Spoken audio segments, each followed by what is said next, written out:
আজকে কাতলা মাছের রান্না করব। আজকে আলু দিয়ে কাঁচা লঙ্কা দিয়ে কাতলা মাছ রান্না করব।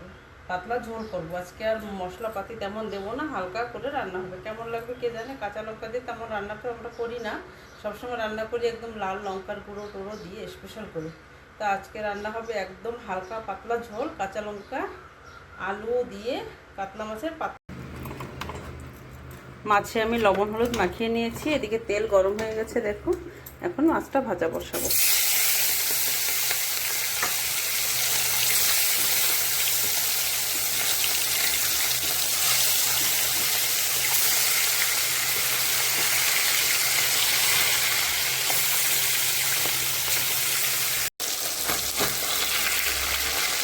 মাছটা ভাজা হয়ে গেছে, এখন তুলে রাখবো।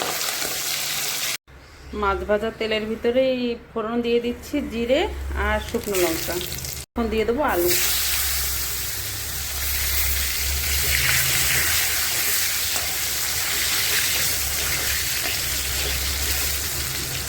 দেখো আলুটা কেটে নিয়েছি, পুরো লম্বা লম্বা করে কেটেছি। আলুটাও ভাজা হয়ে গেছে, লাল লাল করে ভেজে নিয়েছি আলুটা। রসার জন্য আমি কাঁচা লঙ্কা দিয়ে রান্না করব বলেছিলাম। কাঁচা লঙ্কাটা, জিরে, সব হলুদ আর লবণ সব এই যে মিক্সিতে একসাথে বেটে নিয়েছি। বাটাটা এখন দিয়ে দিলাম।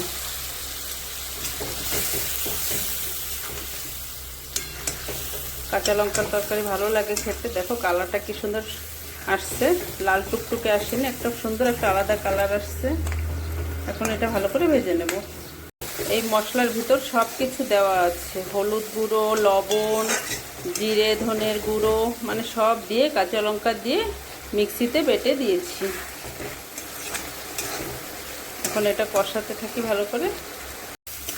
দেখো মশলাটা কষানো হয়ে গেছে, মশলার জলটা পুরো শুকিয়ে গেছে, আলু টালু মশলা সব সুন্দর কষানো হয়ে গেছে। মশলা থেকে তেল ছাড়া আরম্ভ করে দিয়েছে। এখন মশলা আলু ভাজা রেডি হয়ে গেছে। এখন এর ভিতরে আমি দিয়ে দেবো জল। জলটা আমি গরম করে নিয়েছিলাম, সেই জলটা এখন আমি দিয়ে দেবো। আজকে একদম পাতলা ঝোল করব বলেছি কি না, একদম পাতলা করে ঝোল হবে।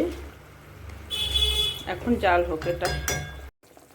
এখন আলুটা সিদ্ধ হওয়ার জন্য কিছু সময় ঢাকা দিয়ে রেখে দেবো।